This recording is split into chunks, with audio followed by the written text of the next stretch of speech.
Now that COVID is here, what has that taught us about our issues or about how the world deals with those issues?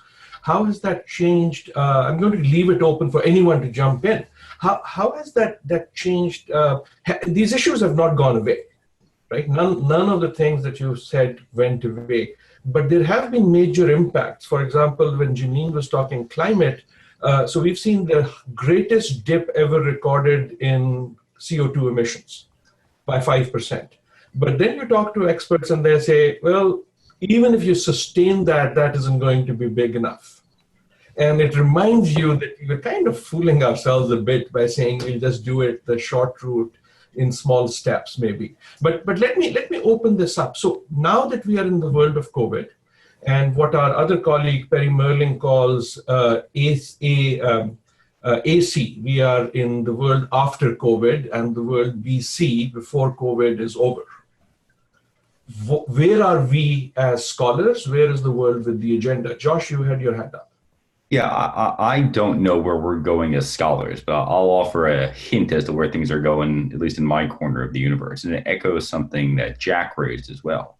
I think COVID is going to, it's a paradox here, where on the one hand, you might say, look, here we have an international global pandemic hitting all countries more or less equally, especially all the other great powers, the big actors, Europe, the US, Russia, China, Japan.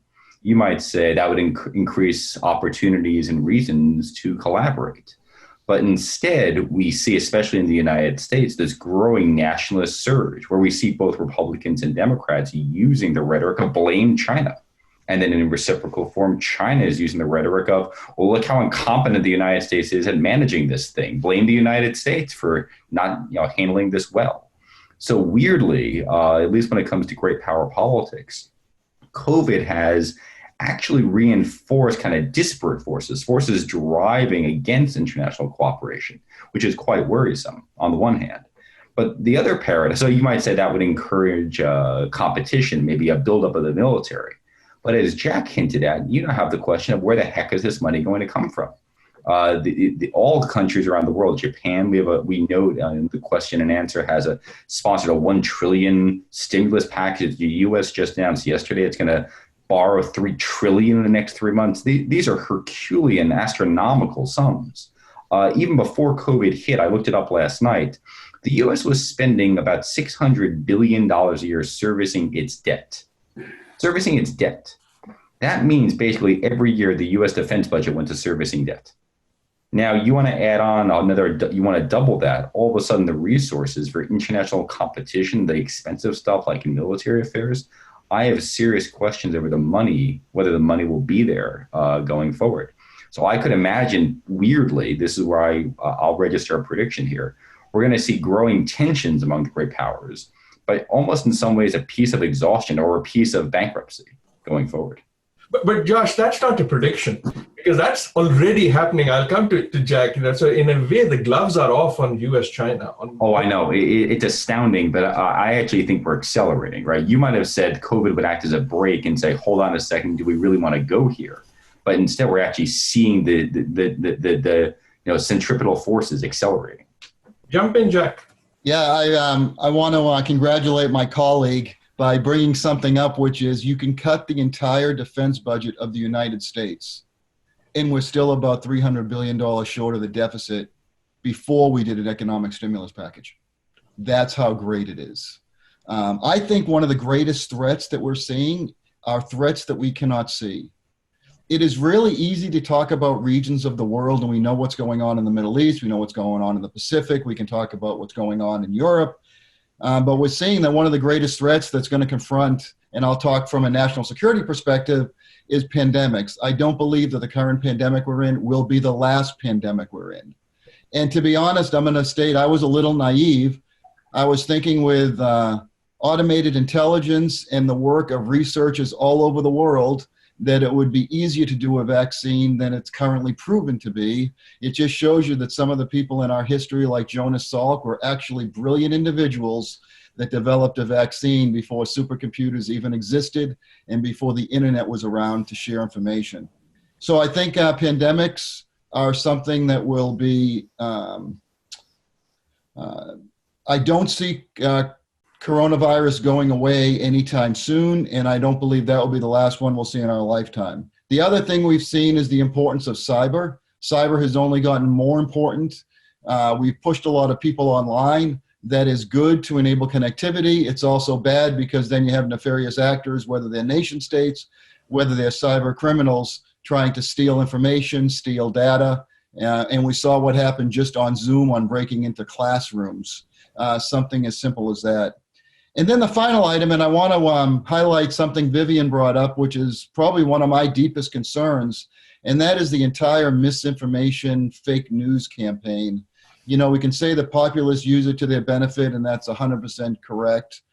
In this country, you would think we would be joining forces the way we did after 9/11 based on an outside threat, yet that's not what we're seeing. We're seeing something completely different.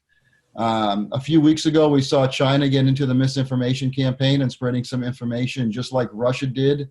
And now we're going to be entering an election season where we know that Russia was involved in the 2016 election. We know that will only be greater when it comes to the 2020 election based on some issues inside this country that we're seeing. I don't know this for a fact, but it would be very interesting when we do the research after the fact if some of these open country and open state movements are being fostered by Russian bots and some other Russian misinformation campaigns just to set the United States on edge. So to me, just to recap, I think the greatest threats we're going to see in the future are those threats that we can't see, which are, pandemics, cyber campaigns, as well as the continued misinformation campaigns. I know Vivien and then Shamiran had their hand up, but Vivien, before you go, I do want to push at least a thought to Jack that in many ways these are not necessarily things that we couldn't see, but we chose not to see. Your colleagues in the security world kept saying pandemic, pandemic, pandemic. Janine has been saying climate, climate, climate. And we keep sort of saying, okay, we'll come to it when we come to it. And we find that we don't come to it, it comes to us. But right, we only want to react when it's a crisis. We don't want to react beforehand. I agree completely. So same to Vivien, but I'll throw a thought, Vivien, and then leave it to you. In this most global moment of our lives, we actually haven't seen anything, I haven't, that was as truly global as this. And we did see action everywhere, but missing in action was global action, right? There weren't global strategies. There wasn't even in the EU. France and Italy are haggling over face masks. I had not thought I would live to see a world where countries cared more about how many face masks they had than about how much oil. So any of these things and where have we found ourselves in the world of COVID? Yeah, no, we've actually already said it all. There's tremendous problems. This is not just a health crisis, not just an economic crisis, and it's the biggest economic crisis of our lives, but it's also a political crisis. And it's a political crisis not just at the national or regional EU level, but it's also global. Global political crisis in the sense that we are not seeing common action. But who do we blame? We actually go back to blame national leaders in particular.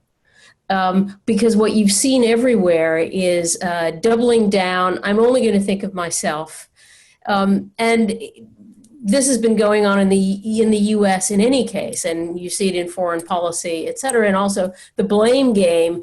China, it's a China lab. That's a way, if we talk legitimacy here, of avoiding taking responsibility. Oh, it's their fault. It has nothing to do with my own incompetence, is kind of what we're seeing in the US. In Europe, tragically, the European Union is there to try to help small countries in an increasingly uncertain world work together and get out of crisis together. And instead, Adil, as you said, what you saw is individual responses. You also see it's not just France and Italy, but it's Germany saying it was not going to allow any kind of emergency equipment out to Italy. I mean, that is subsequently subsided, but you also saw the Dutch finance minister and Dutch prime minister basically saying, hell no, they're responsible for their own debts. Wait a minute, so that the symmetry in terms of everyone is affected is still asymmetric, because Southern Europe and also France have been dealing with austerity measures since the previous crisis. And the EU's initial response, instead of saying, okay, we're all in this together, seemed to be saying, okay, you're on your own. And that, of course, is a disaster. But just to respond a bit to Jack and Josh, who say, where is the money? Actually, the money is there. It requires a change in economic philosophy. From debt is the enemy, actually that's already changed in the US prior to the pandemic. And subsequent to the pandemic, all governments have taken on massive debt. The question is that it's almost a mindset. Is that debt unsustainable? Are we going to have to go back to austerity? Or can we find other ways out? Perpetual bonds, where you pay interest on the bonds, but you don't pay for the bonds. You never pay them back. That's what's happened in the past in terms of war. There are ways in which one could move out beyond this. But in the EU in particular, there's been discussion of corona bonds. Well, that's clearly not happening because Northern Europe doesn't want it. But there are other ways in order to create bonds through an European Recovery Pact or Act. And that might be not just corona bonds, health. And here you'd have to ask for grants rather than loans, or you back into the whole debt cycle. But, this, I suppose, is to Janine and others, is that perhaps rather than only health bonds to help prepare for the next crisis, you actually have green bonds to create renewable energy, but also to restart the economy. And actually, and here's the global response, thinking of ways beyond where we are now. How do you fix this crisis, i.e. health, while also fixing the environmental crisis? But of course, for that too, you need global governance. You need global responses. And you need sensible people, experts even, thinking together to find ways to go forward. And we're not seeing any of that at the moment. We're seeing national responses. How can I protect mine? And, the others are the enemy. That is terribly dangerous. And I'm very glad you brought in this necessity, not need, necessity to think innovatively. Our colleague, Kevin Gallagher, has been beating the drums in terms of what debt means for developing countries, already highly indebted, without the type of safety nets that many industrialized countries have. But let me go to Shamiran. She had her hand up, but also, wasn't peace about to break out in Afghanistan and in Palestine? Theoretically, it was supposed to break out. And to the latter point, in terms of Palestine, the Jared Kushner-led peace plan was missing a key actor, and that is the Palestinians. And to any conflict resolution strategy, a kind of basic 101 is to include all sides of the conflict and bring them to the table, and that didn't happen. And that then led to... I know it's bad, but if I can jump in, the Afghanistan peace process missed the key actor, which was the government in Kabul. Yeah, absolutely. And so, you have this kind of asymmetric peace process that's unfolding both in the case of the question of Israel-Palestine, but also in Afghanistan. And it's asymmetric because neither of the key parties that are supposed to be, key players to the peace process are either not present as part of the negotiations, the conflict resolution negotiations, or in the case of Afghanistan, you have these kind of shifting boundaries in terms of how much the Taliban is willing to actually negotiate. And we haven't seen a key concerted effort on the part of that key actor to actually come to the negotiating table. But across the Middle East, what we've seen post-COVID, there's a couple of challenges that are really kind of endogenous to the region. On the one hand, you have governments that are in very, very dire fiscal straits. And most countries in the MENA region have actually been in deficits for the past 5 to 10 years. And at the same time, you have massive refugee populations and internally displaced populations, across Iraq and Lebanon. 1 in 4 Lebanese is a refugee, whether Palestinian or Syrian. In the case of Jordan, that houses a substantial Syrian refugee population. In Libya, in Yemen, and of course in Syria, where about half of the population is internally displaced. And the same with Iraq. And what we're seeing is really the threat of COVID is becoming even more real, considering how much it's going to affect these displaced populations, and especially displaced populations in territories that are non-governable, right? Where the government is either absent or those territories are controlled by non-state actors, aligned with different, both regional and international power players. And at the same time, we're looking at governments that are heavily dependent on oil as a primary, as a primary resource from the Gulf states to Iraq and Iran. We're seeing these countries being particularly hit hard in both the slump of oil prices as a result of a decline in demand and an oversupply in the oil markets already. And at the same time, we're seeing, there's a lot of uncertainty, especially with these countries that have pretty wide welfare nets, safety nets, both in terms of fuel subsidies and in terms of food subsidies. So just a couple of days ago, the Minister of Interior in Saudi Arabia said there's going to be pretty hard times that's going to befall the kingdom as a result in the slump of oil prices. Iraq is expecting to not pay the salaries of its public servants, which is the largest employer is the state. And it's expecting to have a pretty large deficit and not be able to pay its employers by mid-year of this year as a result in the slump of oil prices. And of course, in the case of Iran, COVID hit pretty hard there, and it's a country that's experiencing incredibly expensive and comprehensive sanctions. And what we've seen from the US administration is a doubling down on sanctions rather than allocating sanctions relief to be able to combat COVID. And so there are multiple layers in terms of how COVID is going to impact populations across the Middle East and what that's going to mean actually for even refugee flows, outside of the region. And so it's going to be a pretty hot zone in trying, to think about how COVID is going to hit and the kind of regional dynamics and the domestic dynamics across these countries that's going to make it much worse in some places than in others. And I'm very glad you raised those because a lot of those regional dynamics didn't go away. Jack talked about nuclear.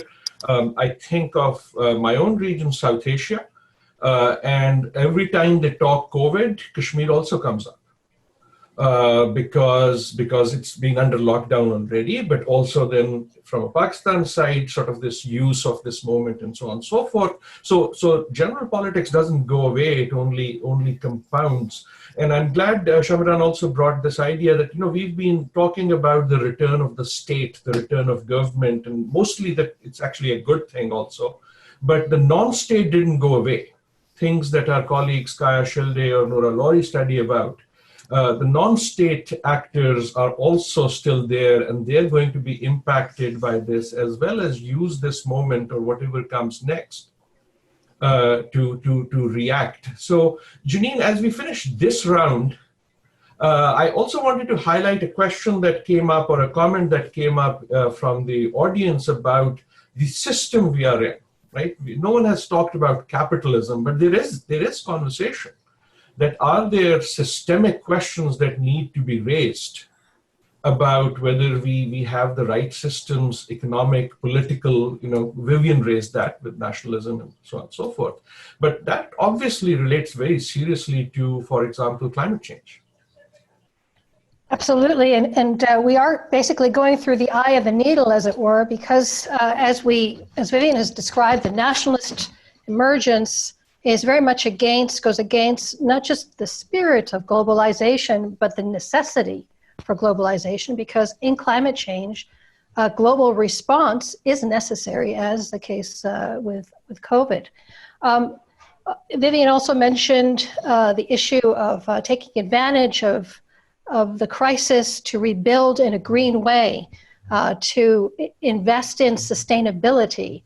And that's where we see internationally our leadership is ahead of the rest. We had the IMF, a managing director, recently talk about the importance of a green recovery.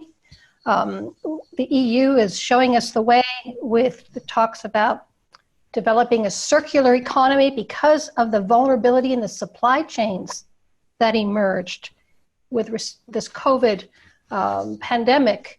Now the question is, can we embrace a circular economy to make the supply chains also less vulnerable to these global shifts?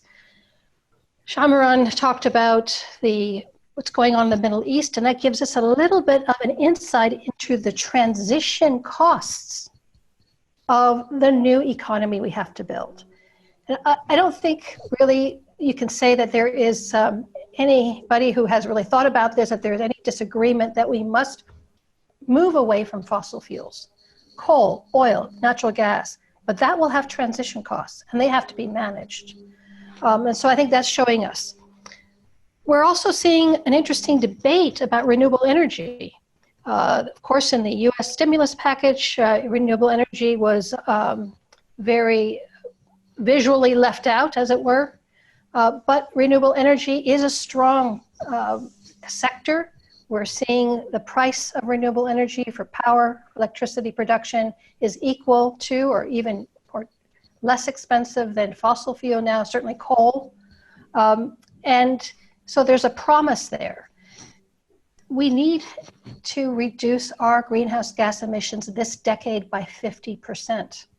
It can only be done by making this massive transformation and moving away from that kind of energy system. So get back to your question, Najam. The real issue here is how to move away from the energy system that we have, because it is greatly flawed. It's not serving us well. We spend about $5.2 trillion a year in subsidies for fossil fuels.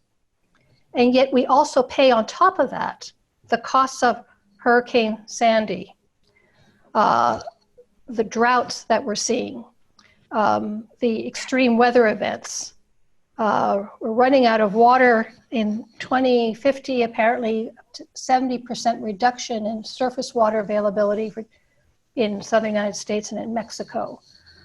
So those are the kinds of trade-offs that we're looking at. And yet Mexico has just announced that they're going to be putting on back burner their renewable energy agenda, which couldn't come at a worse time, because this is when we really need to leverage. The time of leverage is about 10 years. And this is a great opportunity to invest in the winning horses. So through our center, the Pardee Center for the Study of the Future, we have been doing this series of videos called The World After Coronavirus. So every day we release a 5-minute video with an expert on what the world might look like. Here is some of my lessons. So I spoke for that to Francis Fukuyama. And Frank says he has never seen, this is the end of history, gentlemen, right?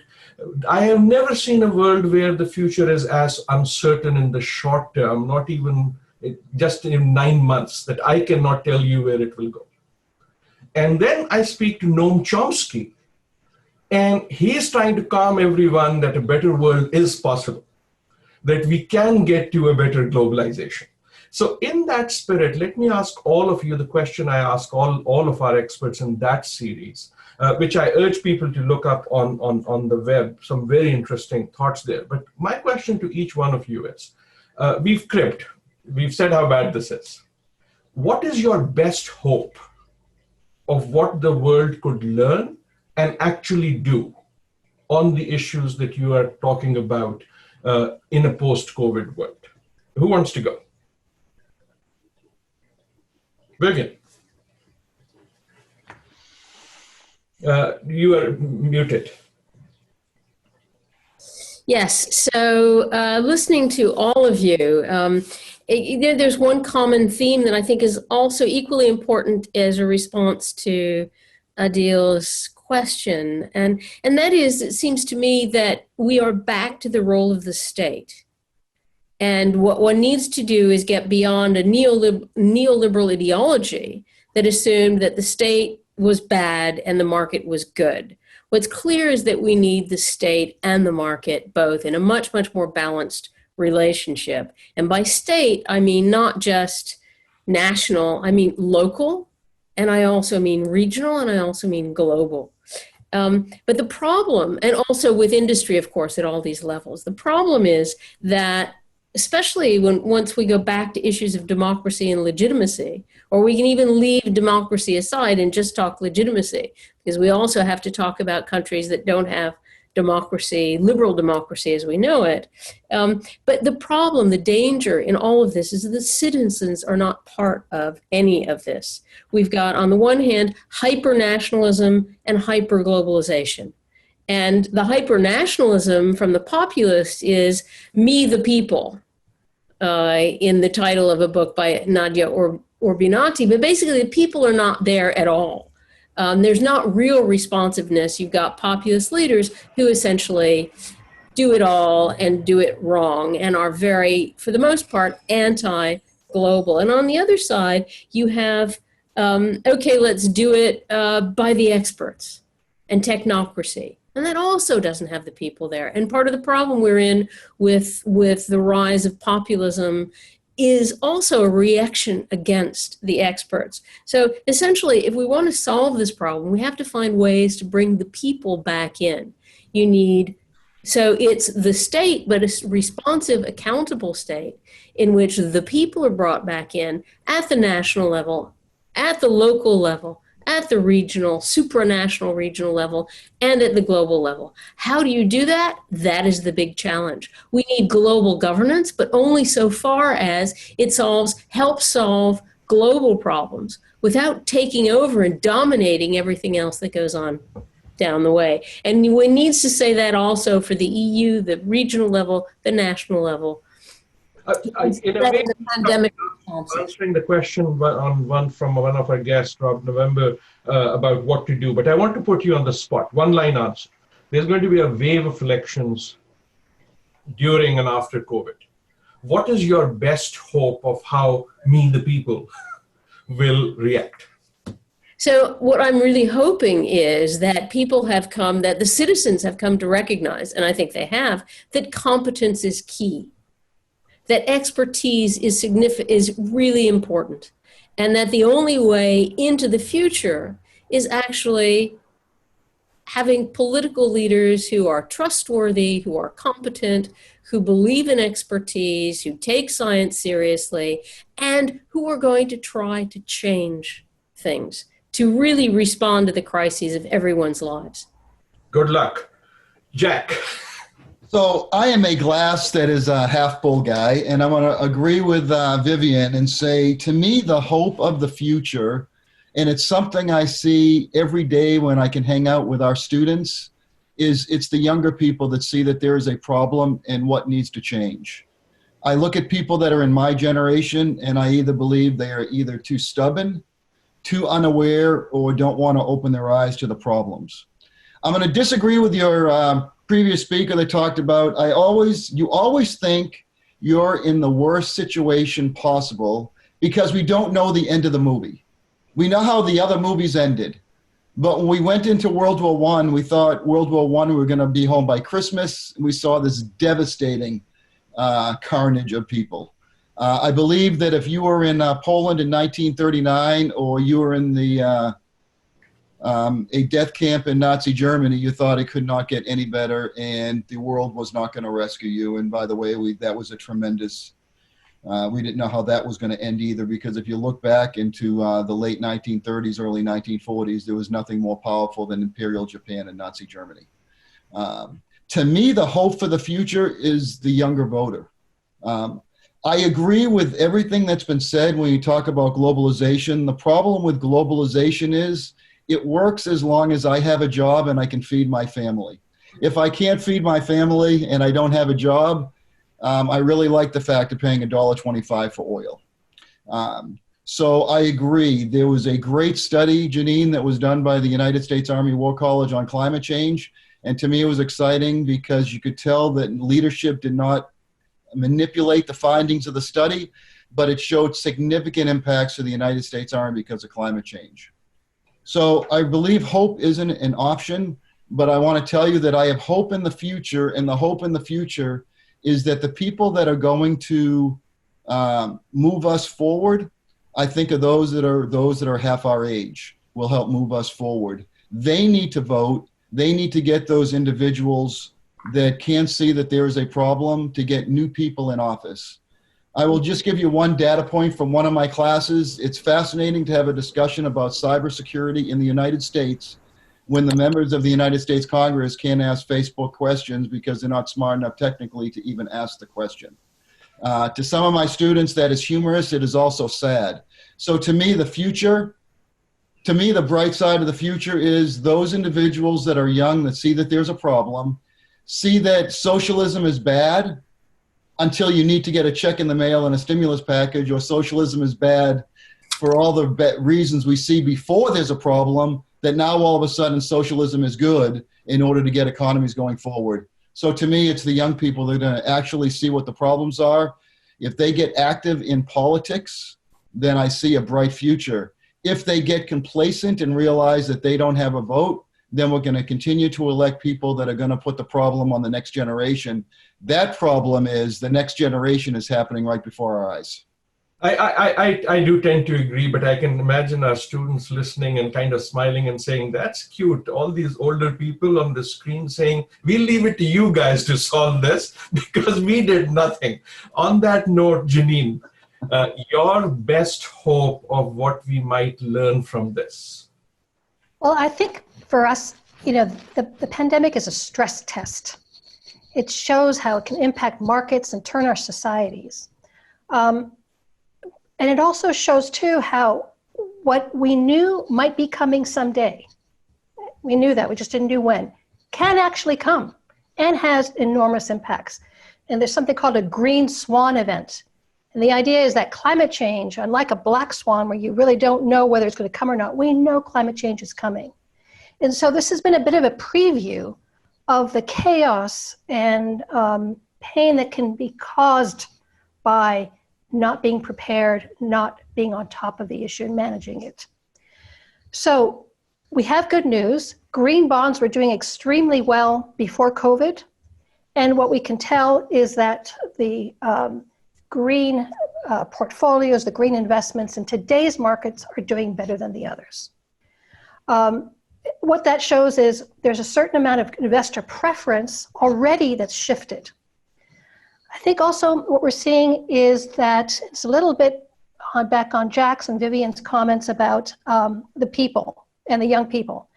I think people today are looking and saying, hey, we can pull together if we need to. It's an enormous amount of collaboration that's going on in terms of being responsive to how to change our lives, even though it's pain. We're internalizing the pain. We're helping each other out for those that can't, and obviously it's not enough. But we're also recognizing the role of government. Jack's point, we need government there to give the signals, to investors, to give the signals to consumers, and that only governments can do certain things. And I think that's not just a lesson that young people are taking. I think all of us are seeing that. And so I have faith in the young people, but I also have faith in our generation that recognize, we do need governments to do the right things. One more final comment is the role of science. It's very interesting to see, and this is where climate change and pandemic actually have some interesting parallels, where do we believe science or not? And I think this has been also a wake-up call for all of us to recognize, hey, science has something to say, data matters, and models matter. I'm glad you brought science. In the series I was mentioning, I spoke to Marcia McNutt, the president of the National Science Foundation, and I asked her, how do you grade science in this moment? And she said it was like science was thrown into an exam that they had not even heard of and came out with an A+, because you see this across the world, scientists and researchers and universities sort of getting frantic about solving something. But I want to come to that. Shamiran, and then we'll give the last word to Josh. But Shamiran, what is your best hope that the world will learn something from this? What? I'm gonna piggyback on what's already been said. So 2/3 of the populations in the Middle East and North Africa are under 30. And that's a huge social capital resource that has already been tapped into, and that's kind of united through the use of technology. And if anything we're learning from the mass protest movements across the Middle East and North Africa is that they're youth-led. They're youth-led. They are calling for the kind of dismantling of the existing structures. And that's my kind of glass half empty thought process, is that these structures can be dismantled. But there's hope for reform because these youth-led movements are cross-sectorial. They cut across different classes, different, ethnic and sectarian designations.